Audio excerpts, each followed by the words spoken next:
Sorry, I don't love you. Afraid I've grown accustomed to. Cause with you something isn't wrong, something isn't wrong, something isn't right. I wish you could be happy. Hey everyone, welcome to Geekdom is back this week.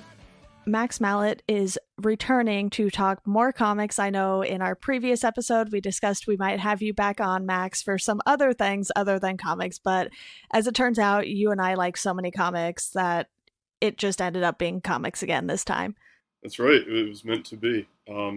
Maybe, I'm sure we'll talk about it, but maybe we could follow up to this one in a couple of months with Thor Ragnarok. Yes, I think we can do that. That has not been taken, so we're good. Cool. And on that note, what we are going to be discussing today is Planet Hulk, and there are two separate Planet Hulks, so to be a little more specific, we're talking about the run that started around 2006, and it was in The Incredible Hulk, not the Secret Wars 5-issue sort of crossover event thing that happened with Planet Hulk more recently. So this is like the original Planet Hulk that we're discussing today. That's right. Yep, the legendary. Yeah, and to just give a quick overview of who was involved in this and everything, Greg Pak is the writer, and on pencils you have Carlo Pagulayan and Aaron Lopresti. For the inker, you have Jeffrey Hewitt. Colorist is Chris Sotomayor, and there are two letterers as well, so you have Randy Gentile and Joe Caramanga on there.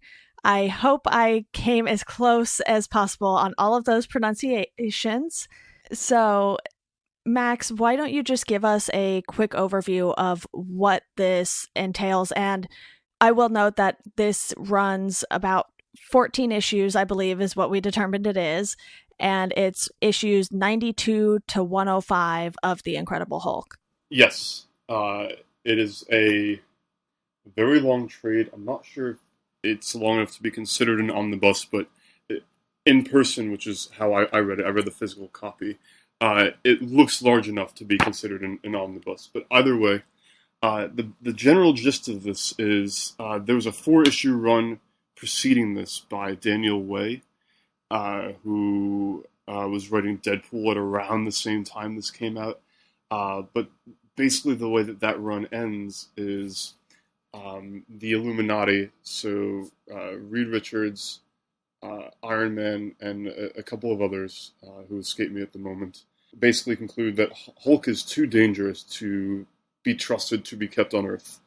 So they basically set up a sort of kind of like a hoax where Hulk has to attack this satellite that's gone haywire and poses a threat to the world.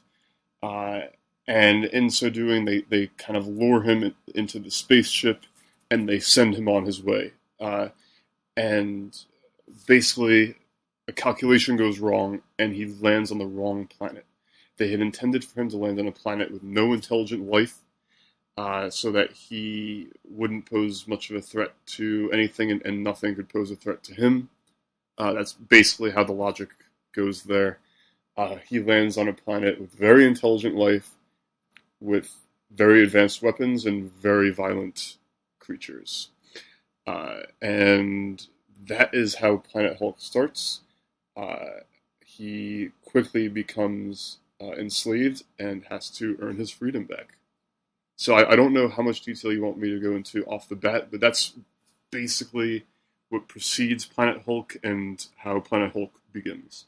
Yeah, and I think that's a really good overview. And like you mentioned, you read the trade for this while I read it on Marvel Unlimited. So for me, maybe it didn't feel quite as big because I, didn't get to hold a book in my hand and see how physically big the story was. But because this also includes an issue 100, that was an oversized issue. At least they included the entire issue in Marvel Unlimited, and I think it was like 80 pages or so alone for that issue, because they tend to do, for the milestone numbers, these big issues and everything like that. So that sort of added a little more meat to the book, probably.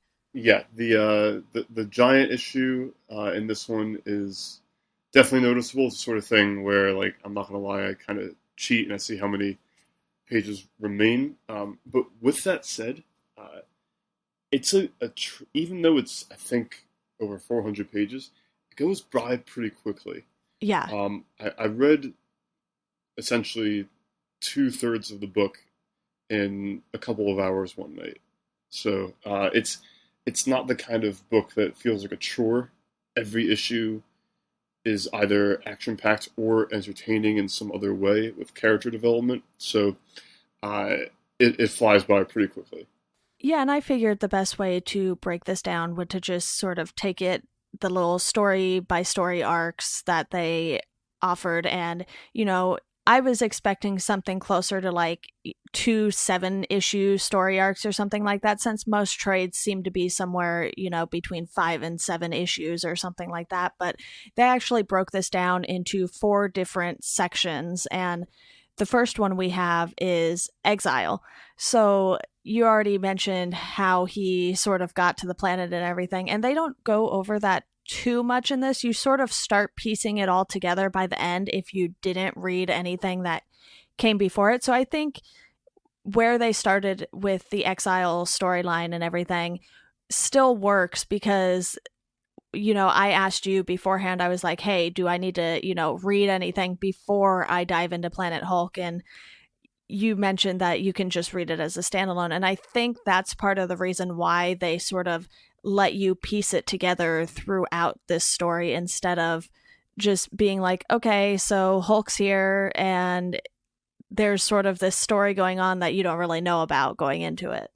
Yeah. So I read this maybe 2 months ago, and you can read it as a standalone. But I guess the reason I told you that you could read as a standalone is adding 4 issues on top of this monster book would have been 18. Right. So I didn't want to overburden you, but yeah, I guess I underestimated how little background they give you in the first issue or so, and that's kind of a shame. It's really, it feels like it's catering to people that were buying this issue to issue when it came out.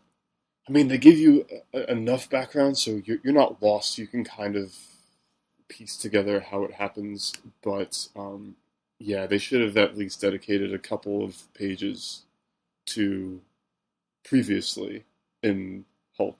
A lot of comics do that anyway. They'll do like one quick previously in page or something like that, just so you can sort of have a little refresher, especially with books that only come out monthly. You might not necessarily remember everything that happened in the last issue because you're waiting so long to get it. Yeah, absolutely, absolutely. There's another issue that I had with the beginning of this with the Exile arc, the first of the 4 arcs. So there are stories where Hulk gets hurt. A noteworthy example is Wolverine's claws can penetrate the Hulk. But in general, and especially in the movies, which really gives most people their feel of who the Hulk is and what he's capable of, he's a nearly indestructible creature. But the weapons that he comes across, which aren't that different from weaponry that like the Avengers would come across on Earth, he gets hurt fairly easily. Right. And if, correct me if I'm wrong, but if my memory serves, they don't explain if this has to do with the planet's atmosphere or if these weapons are special. They might drop a line or two scattered in the book, but it's somewhat unclear as to how the Hulk is hurt with relative ease in the beginning of the book. Yeah, I think the only thing they really show there is, hey, the Hulk bleeds green, and then stuff kind of starts growing from him, like from his blood Mm-hmm. trails and everything like that, which that was never really explained either. And now that you bring that up, it's still one of those things where it's like, maybe they could have put in just not even necessarily a full page, but like a few quick panels on it or something, just to have a little more explanation for that. Yeah, and I've got to wonder if this was an editorial decision where it was, okay, the story is over 400 pages, we have to cut out a couple. Yeah, and that's something I can see as sort of understandable to cut out because it's not super crucial to what I mean, it is crucial to what the Hulk is going through because he is able to be hurt now, but the stuff growing and having all this, greenery come up out of it, I think that part might have been a little less important, and it just would have been more interesting to see, okay, what is it about this place that makes him more vulnerable. Yeah, absolutely. It would have been nice context. It doesn't take away too much. I mean, you're still able to thoroughly enjoy the book, but if you want to be hypercritical, that's a place you can definitely point to. Yeah, definitely. And in the Exile arc, you really quickly get a feel for what this world is like and what the different species, I guess you could say, are like on this planet. And what they do really well is they literally have to build a whole new world out of this story. And you're just tossing Hulk in the middle of it. And I think they really do a good job of still letting you get to know the different types of species and, races, I guess you could say, on this planet. Yes, this in some ways this story feels like if Hulk existed in the Star Wars universe and didn't interact with any of the main Star Wars characters. That's kind of the feel that I get anyway. Yeah, the world is very vividly imagined. There are a ton of splash pages and double page spreads throughout these 14 issues. And I mean, the quality of the art by all parties involved really enhances Pack's storytelling. There are a lot of sort of familiar motifs. An oppressive regime that has slaves fight in the gladiator pits, and sort of like racism among these, or I guess speciesism, right, among these different groups of creatures, and all interwoven with Hulk at the center. At first being this sort of just incredibly angry, resentful slave to becoming liberator and then more as the story goes on. Yeah, and one thing I want to quickly bring up too is the idea of those obedience discs, because clearly they do have advancements that, the Hulk necessarily hasn't seen or come across on Earth. And it's really interesting that that's yet another thing they could have done a little more deeper information on, or just done a little bit of a deeper story on, I guess is a better way to put it. And you sort of just see these people and you kind of sort of learn about, like I said, the different species and everything, but you don't really learn too much about how they came to be so powerful and so technologically advanced in some aspects. Yes, that's true. Like maybe they could have had one issue where you don't even see the Hulk, where it's just like the regime, and you get little snippets of their goings on. Kind of like, I don't know if you watch Game of Thrones or not, but I don't. Okay, so like there are some episodes that you'll see much more of the bad guys and their perspective than you will the heroes. Okay. And comic books do this too. Like I can't think of one off the top of my head, but you'll be reading, I don't know, say an X-Men story, and one of 6 issues will heavily focus on Magneto rather than Wolverine and Cyclops, right? So they could have done something like that here that just is a bit more of an explainer. Because, yeah, there is really cool technology here, like these obedience discs, basically discs that latch onto you, and kind of the way that the Suicide Squad, if they disobey, their head goes boom with right. the little chip in their neck. This basically causes you, it seems like it causes you physical pain, and it also affects your mind. And if you disobey one too many times, you can just go insane and lose yourself. So it's a pretty cool aspect, and it helps explain how they're able to contain the Hulk for as long as they're able to. Yeah, and they definitely take it a step further than what they have in Suicide Squad because that's simply more of an incentive for them to do what they're told. It's not, on the level of mind control, basically, and something like that. And as far as I can tell, for the Suicide Squad, they don't hurt, they just go boom if they don't do what they're told. Yes, yeah. There's no warning. Whereas with this, you might be able to rebel a couple of times, but it's kind of like Russian roulette. Like, when is this one going to be the one?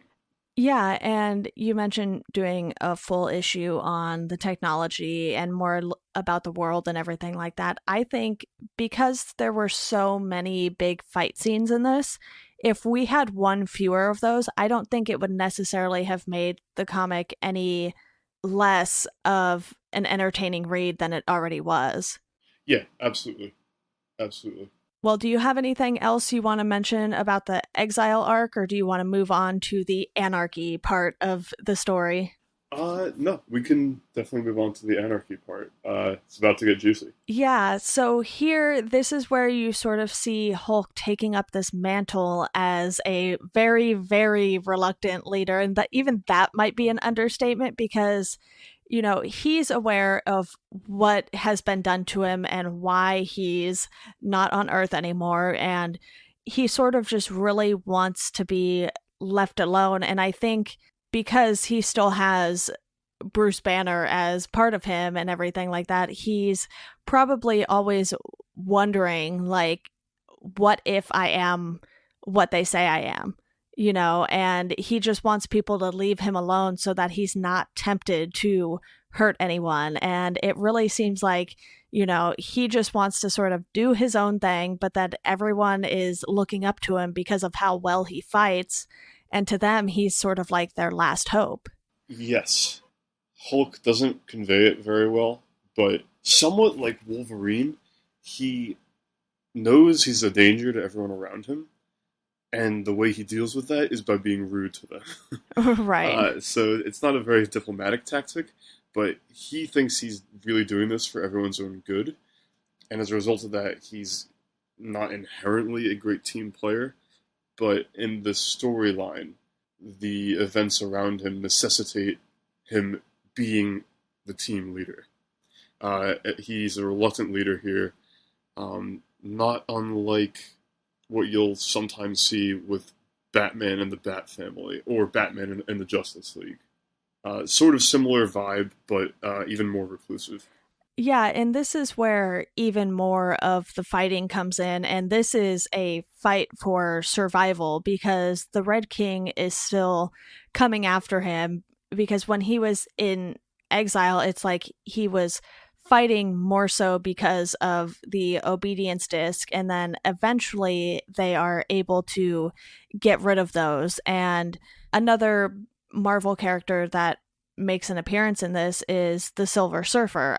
Do you recall if that is this one or if it's something, or if it's in Annihilation? I think it's this one Okay. because Silver Surfer shows up somewhat early in the comic, or Yeah. in this Planet Hulk story arc, and because this takes place in space and because Silver Surfer's in it, uh, maybe someone with a greater knowledge of Marvel would disagree with me.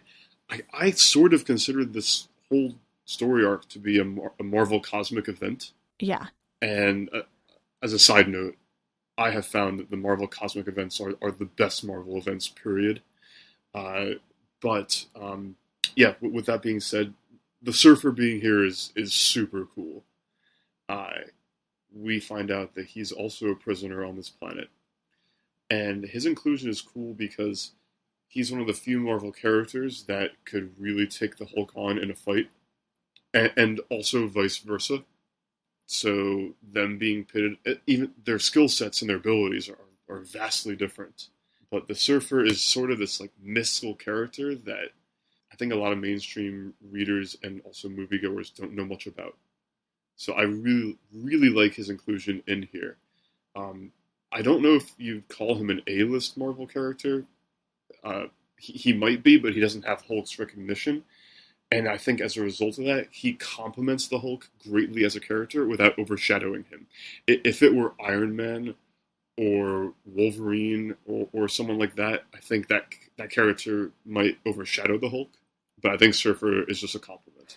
Yeah, and I think too with the cosmic events and everything, like you said, if they had brought in Guardians of the Galaxy or something like that, their big space team that they really focus on for these sorts of events, I feel like it would have completely changed the dynamic of the book too. And like you said, Silver Surfer was a great compliment to him because, most of the time when we see Silver Surfer, and at least from what I've read of his character, he's sort of tied to Galactus. And he'll make appearances in other comics and everything like that, of course, but his ties really and origins come from, being the herald for Galactus and everything like that. And to see him in this state, it just gives you a new look at the character too, and sort of who the character really is on his own. Yes, yes. At the same time, it doesn't tell you that much about him, but his presence really just adds to the sort of overall feeling that this book is inherently tragic, and he comes across as a tragic, lonesome character. Literally just like the spacebound character who isn't part of a team, is basically a god, like has godlike powers.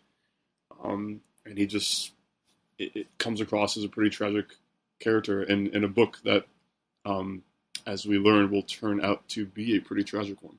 Yeah, and that sort of loneliness is something the Hulk can relate to. So they have this little piece of something that they can both see in each other. And, with the Hulk figuring out how to, crush the obedience disc and everything and, not kill Silver Surfer at the same time is one of the better scenes in this specific arc. Yeah, the issue with Surfer, if I'm not mistaken, I think it's the fourth. I think he's in a couple. He might be in like the fourth and fifth issues. There are a lot of great scenes throughout the story, but you could argue that that's the best one. Yeah, I probably should have brought my iPad over here to flip through because he either appears at the very end of Exile or at the very beginning of Anarchy. And I know Anarchy is when they sort of are ordered to, I guess, sort of complete these various challenges in order to stay alive. And it's like their team keeps getting smaller and smaller and smaller. Yeah, that's for sure. I do believe that Surfer sort of bridges Exile and Anarchy. Okay. I think he might make an appearance at the end of Exile, but Anarchy is really where he's prominent. Yeah, he's only there for a couple of issues. Yeah, and we don't need him to be in every single issue either for his character to play an effective role. And I think with what they do in Anarchy, with a ton of it being, fighting and Hulk sort of getting to know how all of these other characters fight that are on his quote unquote team that he sort of doesn't really want to be a part of still. But you're starting to get in this more tidbits about these characters that we've never really ever seen anything about. Yes, and I'm glad you brought that up because I think it's issue 95, which is the fourth issue. So it's at the end of Exile, where you are basically given vignettes of all of the core members of Hulk's team, and basically how they got there, like the tragedies of their own backstories. And I'm going to lay my cards on the table. My favorite member of the team is definitely Meek. Okay. He is the least powerful, and when you meet him, he seems like a character that has a really good heart, and is I don't know why, but like for me, he came across as like if Jar Jar Binks was cool.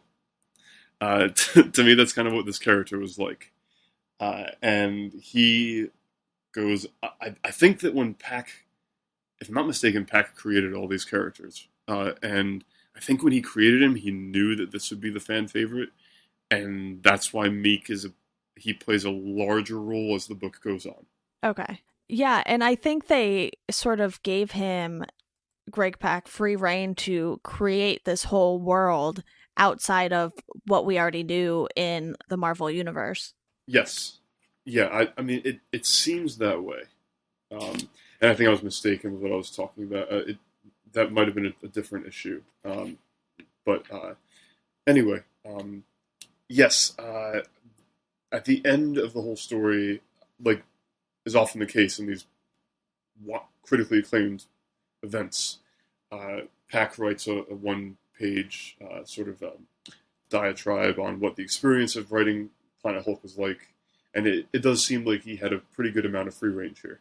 Yeah, and I think what they really accomplish well in this is how they introduce you to this whole new world, but at the same time, they still really make it feel like, hey, this is sort of just another world in the cosmic element of the Marvel universe. You never really feel like they're sort of forcing this new planet on you. And I don't think they ever give you that expectation that, hey, these characters are going to show up consistently in, the Marvel universe later.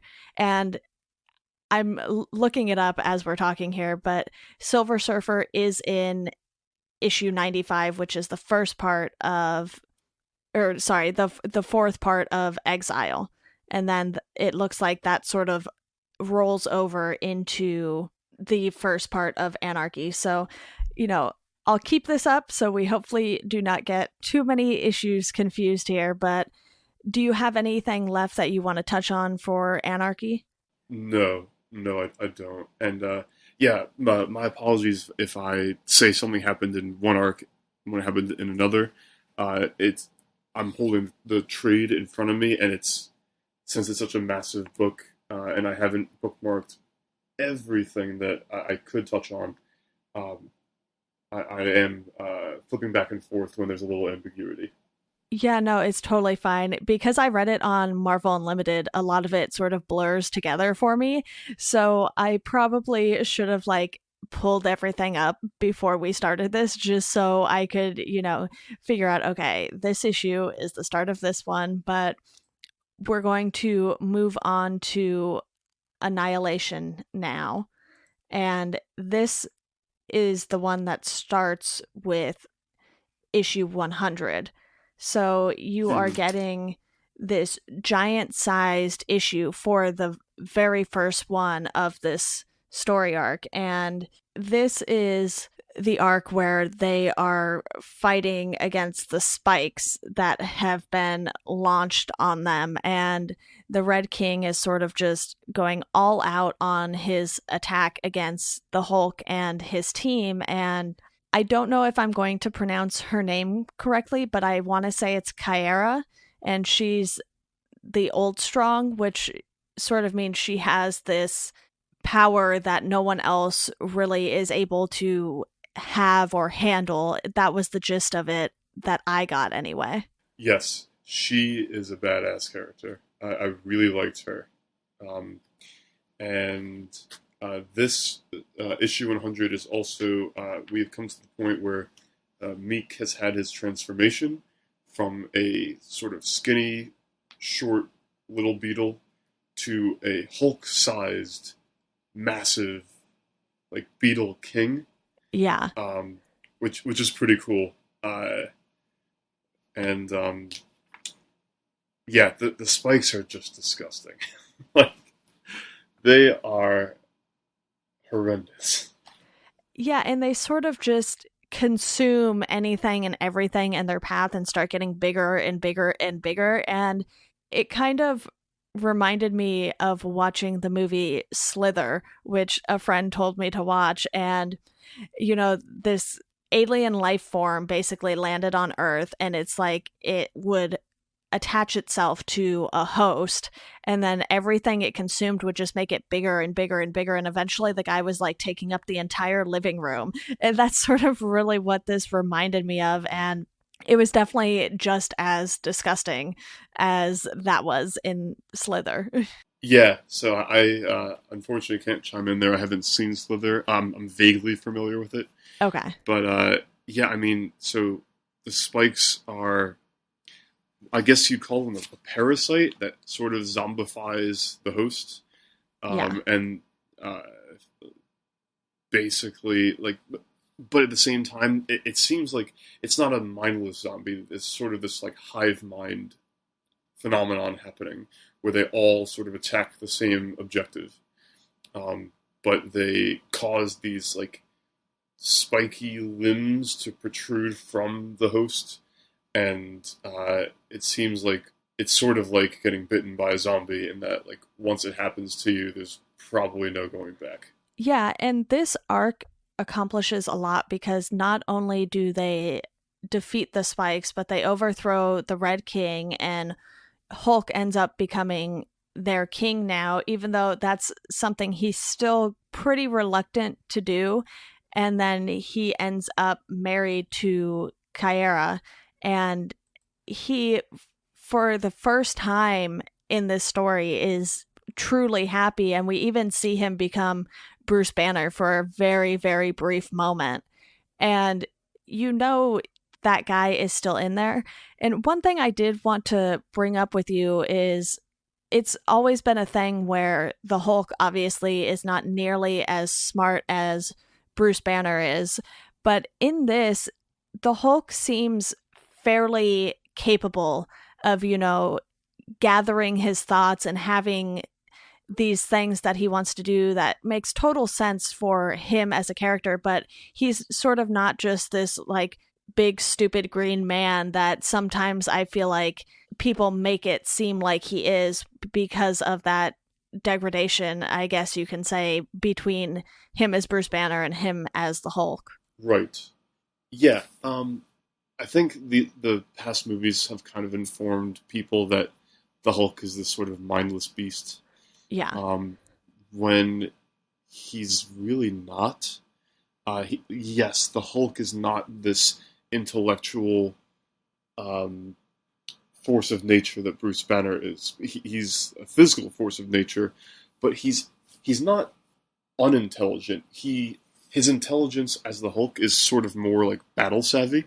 So Right. there's a scene with I guess Streetwise, if you want to call it that, when the Spikes attack in issue 100, the Hulk really shows off exactly how strong he is by both fists hammering the ground and literally cracking the earth, showing that he is a world breaker, as he's sometimes referred to. That was one of the coolest scenes in the whole book because, um, yeah, it's like he could easily defeat 99% of foes that he ever comes across. I mean, he's just so damn strong that it's not a contest. But to see him do that shows that he is truly a godlike character. And doing that while wearing gladiator armor as well, aesthetically, like as a history geek, I can't help but think of the Legend of Hercules. Um, and yeah, in addition to having some of the most badass action scenes of the whole Planet Hulk story, uh, this one shows the greatest range of emotion from the Hulk, Right. which isn't saying a whole lot because he doesn't show emotion too often besides anger. But you're right, he shows a semblance of happiness here towards the end, while at the same time, I think this arc best encapsulates that despite being this huge green monster thing, he's still a somewhat relatable character. He's by far not the most relatable Marvel character. He's a genius when he's Bruce Banner, and he's a giant invincible monster when he's not. But it sort of humanizes him a little bit, showing him in love and showing him experience grief and all these sorts of things.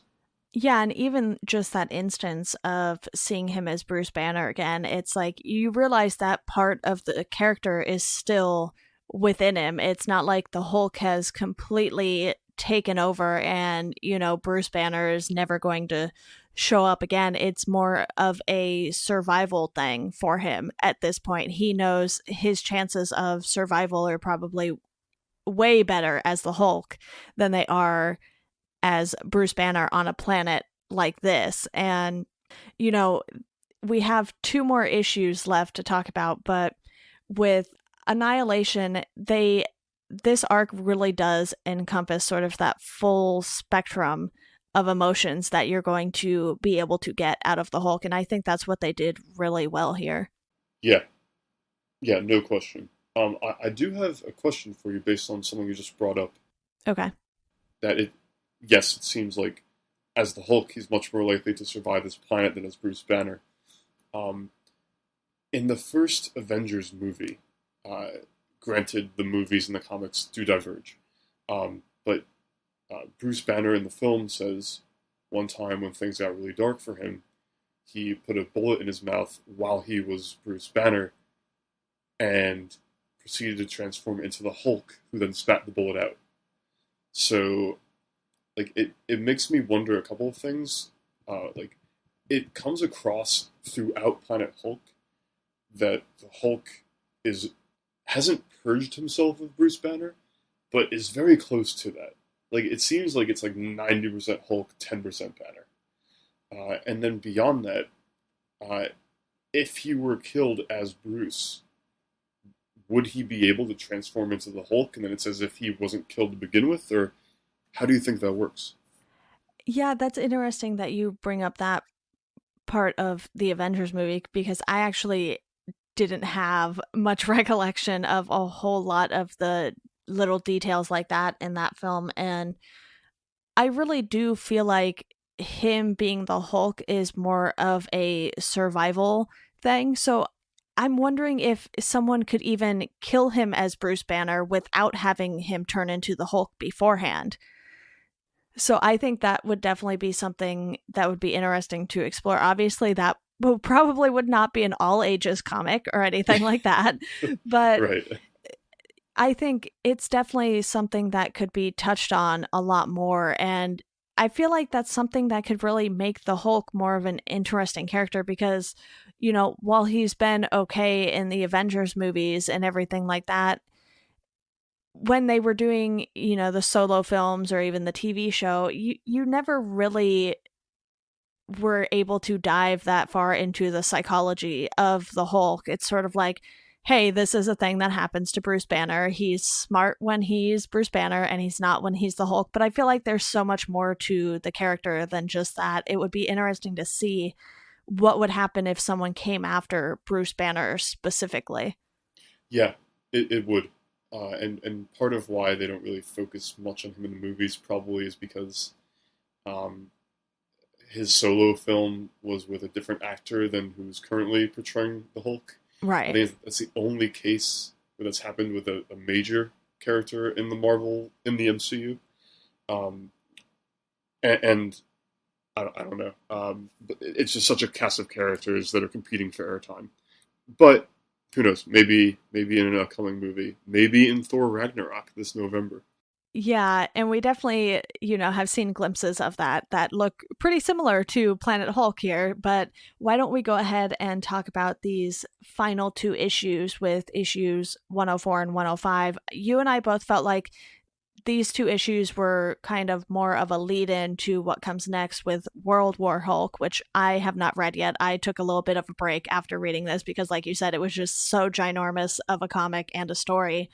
I was like, okay, let me go, read a few other things. I was like, all right, let's catch up on some Squirrel Girl and Marvel Unlimited and All New Wolverine and stuff like that. And then I'll return to this. But these final two issues, which go by Armageddon, this is where you sort of really see why the Hulk is on that planet. You see him, watching the video, and you see, some of the other species and some of the other characters find this video, and it just turns into this big to-do about it. And as it turns out, the shuttle or ship that the Hulk was sent in ends up being this ginormous bomb, essentially, is what it seems like. And it sort of just turns the Hulk's world upside down after everything he fought to accomplish. Yeah, the way that kind of goes down, I thought it seemed like they were just trying to wrap up the story. They don't really explain like the bomb thing so well, or I guess like it just doesn't make sense why that would be a bomb. Yeah. Uh, like that to me was like a little sloppy, um, but it allows for a crazy emotional impact with what happens next. Yeah, and when he sort of realizes what's going on, because like we said, he's not as dull as you think he is in this, he's able to sort of piece things together as they're happening. But I definitely agree with you. The bomb seemed a little off because even though they wanted to send the Hulk away, I don't think they would have really tried to blow him up to just like make sure he never came back. And obviously, with World War Hulk after this, he does go back. So, Right. that's basically how this ends. It ends with him wanting to go back to Earth and basically probably beat the crap out of everyone and just get answers as to why that is something that they did to him. And it'll be interesting to see if maybe that wasn't something they did to him, but if, like, say, the Red King found out and made the ship into a bomb. I don't know if that's something that is even remotely plausible, but it feels like something the Red King would do. And I feel like if you put that sort of twist on it, then maybe it would make a little more sense. But if that's not what they do in World War Hulk, then I'm sort of just a little lost on that as well. Yeah, Tony Stark better hope that that Hulkbuster armor lives to its name because that's who I'd be coming for. If I were the Hulk after this all goes down.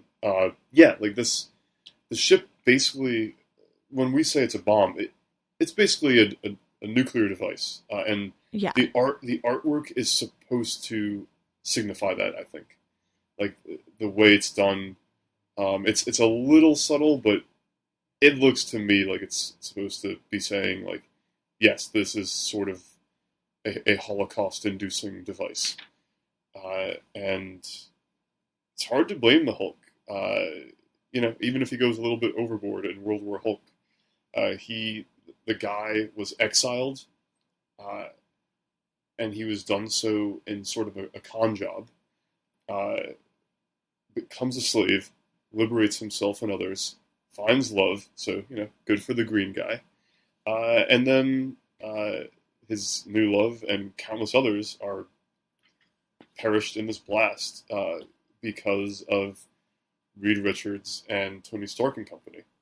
Yeah. And not to mention his unborn child that he just found out about. Yes. Yeah. Oh, yeah. So, one of the strongest characters in the Marvel Universe who's just lost everything and has nothing to lose. Yeah, not going to be good. Obviously, we should definitely mention not just, what Greg Pak accomplished with the story, but what the artists and colorists and all of the creative team on that end of the comic accomplished with all of these fight scenes. And there were just so many characters to draw and understand in this. And I think they did a really great job on the art side of this too. And I know for you and I, art isn't necessarily, the top priority. We really look into the story a lot more, but I think this wouldn't work if the whole thing didn't work together with, the world building and what that world looks like on paper. Oh, no question. The throughout this story, the art is pretty incredible. There are a lot of as the story goes on, it becomes more and more colorful. Part of that is because, as you briefly mentioned, for whatever reason, the Hulk's blood is good for the soil on this planet. And towards the end of the book, we see sort of forests blooming where there was just sort of a desolate wasteland before.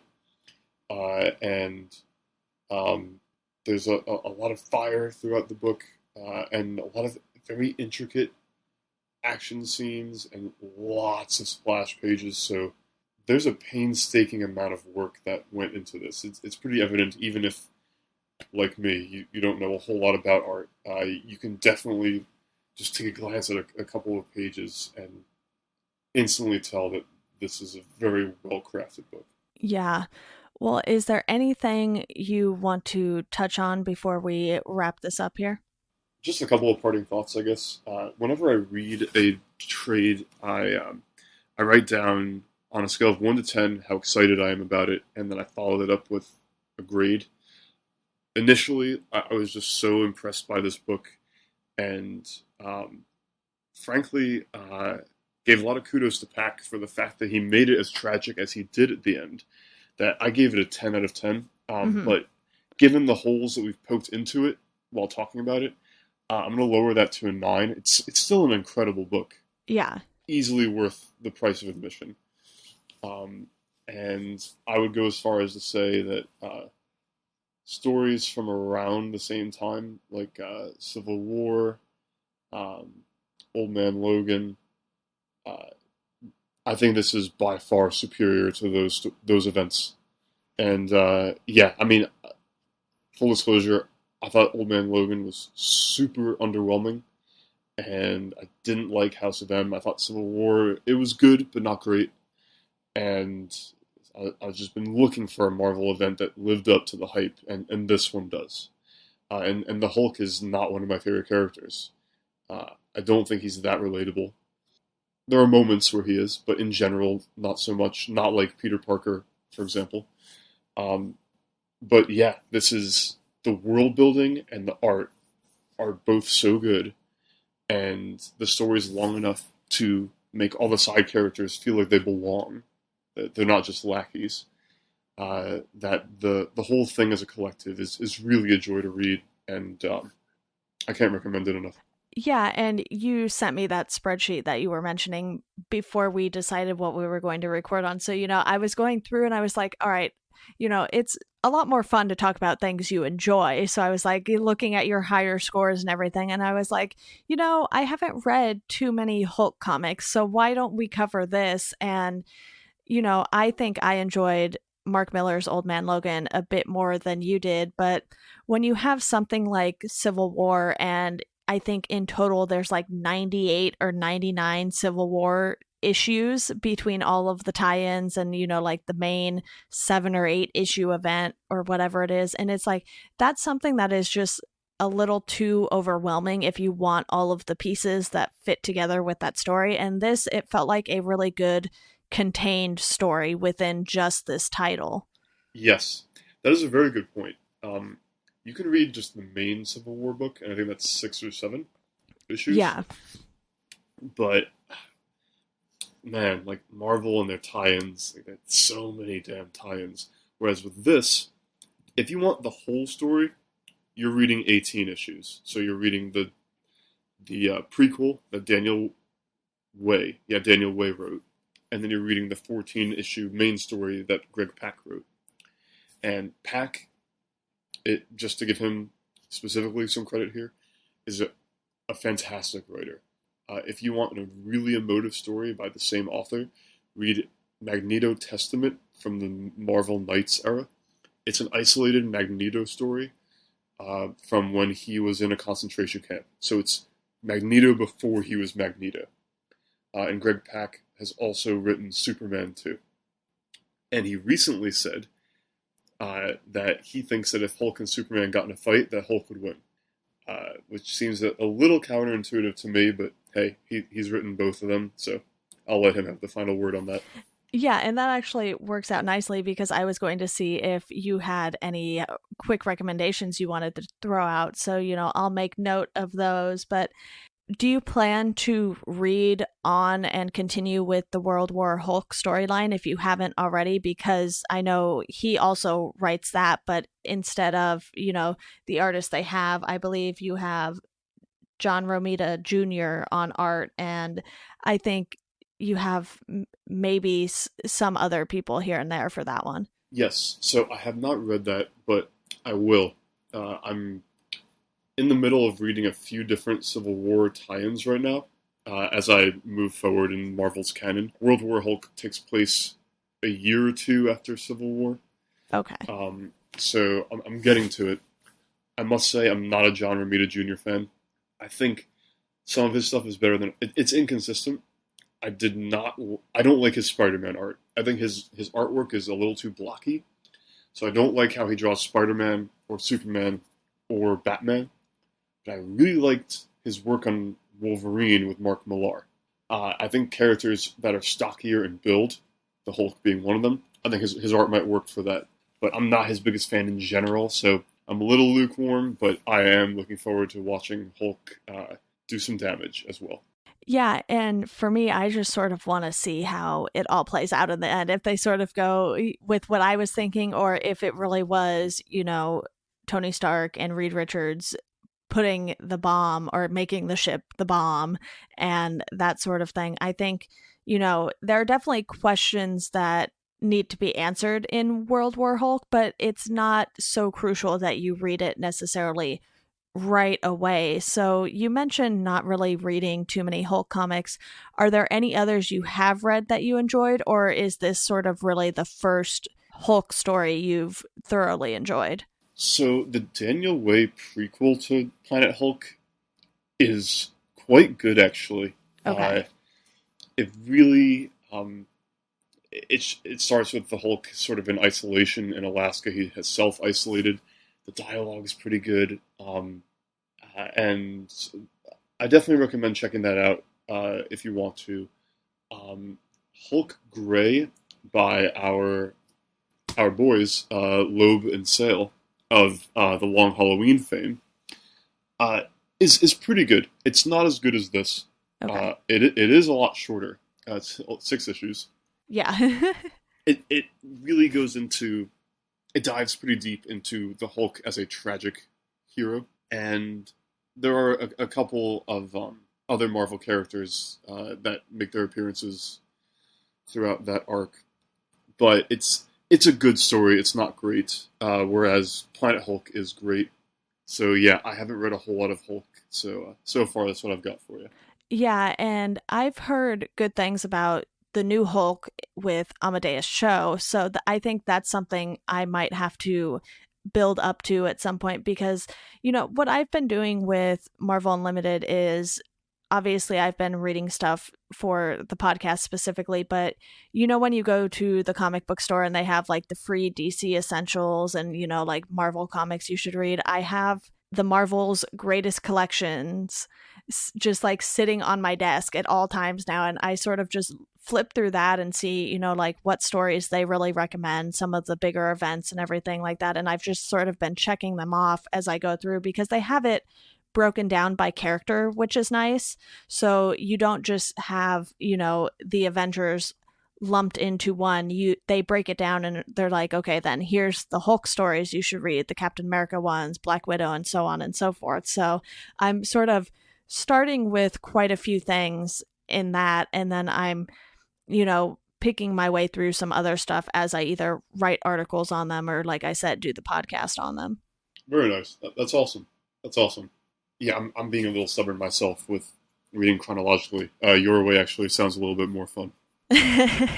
Yeah, I know you have a system, but that's the nice thing about comics too, is you can sort of read things however you want, really. I mean, there's certain things you should read in order, like, for DC stuff, I'm waiting until I get all of Grant Morrison's Batman run to start that, because I feel like if I sort of just read that in pieces, I might be a little lost, especially with the way I know Grant Morrison writes a lot of his stuff. But, I think we did a pretty extensive job on covering Planet Hulk here, so I think we can definitely wrap this up. So thank you, Max, for coming back on to talk even more comics. I will put you down for Thor Ragnarok, and as soon as we both see that, we can, plan to do that. That sounds awesome. Yeah, looking forward to it. And thanks for having me on again, Deanna.